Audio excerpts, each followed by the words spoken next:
कालन के निवासी ऋषियों ने संसार के कल्याण सूत्र से पूछा, हे सूत, काल में लोगों के बालक इस तरह विवाह करिए।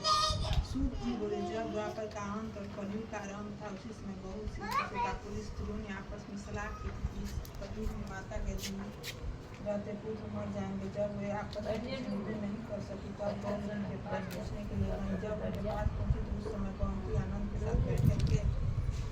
उनके सामने जाकर उन्होंने मस्तक झुकाकर प्रणाम किया। तदनंतर स्त्रियों ने पूछा, हे प्रभु, इस कलयुग में लोगों के पुत्र किस तरह जीवित रहेंगे?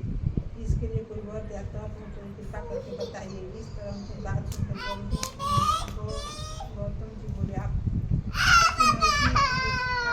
मैं वही बात कहूँगा जो पहले मैंने सुनी रखी है। गौतम जी ने कहा, जब महाभारत युद्ध का अंत हो गया और द्रोण पुत्र अश्वत्थामा के द्वारा अपने बेटों को मरा देखकर सब पांडव बड़े दुखी हुए। अपनी सखियों के साथ ब्राह्मण श्रेष्ठ सुधर्म के पास गई और उन्होंने धैर्य से कहा, हे विपेंद्र, कौन सा उपाय करने से बच्चे दीर्घायु हो सकते हैं? कृपा करके ठीक करिए। धैर्य बोले, सतयुग में सत्य वचन बोलने वाला, सत्याचारण करने वाला सत्दर्शी जीवलुत वाहन नाम का एक राजा था। एक बार वह अपनी स्त्री के साथ अपने ससुराल गया, वहीं रहने लगा। एक दिन आधी रात के समय पुत्र के शोक से व्याकुल कोई स्त्री रोने लगी थी, जो अपने बेटों के दर्शन से निराश हो चुकी थी। उसका पुत्र मर चुका था। वह रोती हुई कहती, हाय बुरी माता के सामने मेरा बेटा मरा जा रहा है। इसका रुदन सुनकर राजा के जीवितवाहन का तो मानो हृदय विदीर्ण हो गया। वह तत्काल उस स्त्री के पास गया। उसने पूछा, तुम्हारा बेटा कैसे मरा? बुढ़ी ने कहा, गरुड़ प्रतिदिन आकर गाँव के लड़कों को खा जाता है। इस पर दयालु राजा ने कहा, माता अब तुम रो मत, आनंद से बैठो, मैं तुम्हारे बचाने का प्रयत्न करता हूँ। ऐसा कहकर राजा उस स्थान पर गया जहाँ गरुड़ आकर प्रतिदिन मांस खाया करता था।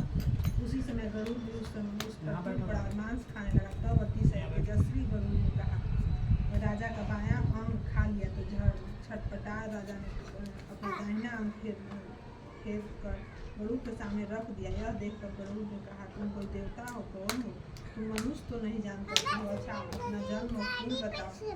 रुक गए और राजा से राजा के जन्म और कुल की बात पूछने लगे।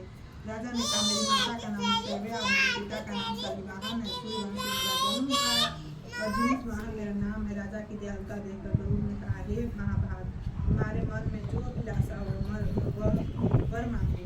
राजा ने कहा, हे पक्षीराज, यदि आप मुझे वर दे रहे हैं तो आपने अब तक जिन प्राणियों को खाया है वो सब जीवित हो जाएंगे। हे स्वामी, आप यहाँ बालकों को न खाएं और कोई ऐसा उपाय करें कि जहाँ वो उत्पन्न वहाँ से अमृत लाकर उन्होंने बड़े मनुष्यों के हड्डियों पर फंसाया। ऐसा करने से सब लोग जीवित हो।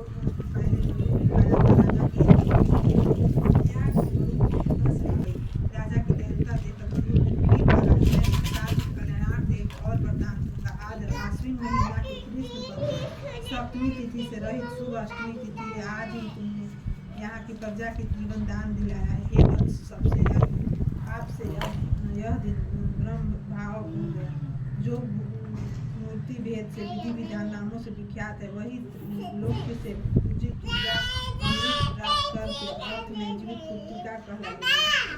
अतः इस तिथि को जो स्त्रियां उस जीवित पुत्रिका की ओर और पुरुष की आकृति बनाकर तुम्हारी पूजा करेंगी तो दिनों दिन उनका सौम्य बढ़ेगा और वंश की भी बढ़ती रहेगी। ये महाभाग, इस विषय में विचार करने की भी आवश्यकता नहीं है। हे राजन, सप्तमी से रहित और उदया तिथि की अष्टमी को व्रत करने, यानी सप्तमी अष्टमी जिस दिन हो उस दिन व्रत कर शुद्ध अष्टमी को व्रत करने और नवमी के पालन करने। यदि इन पर ध्यान न दिया गया तो फल को नष्ट हो जाएगा और स्वामी की आवश्यकता हो जाएगी।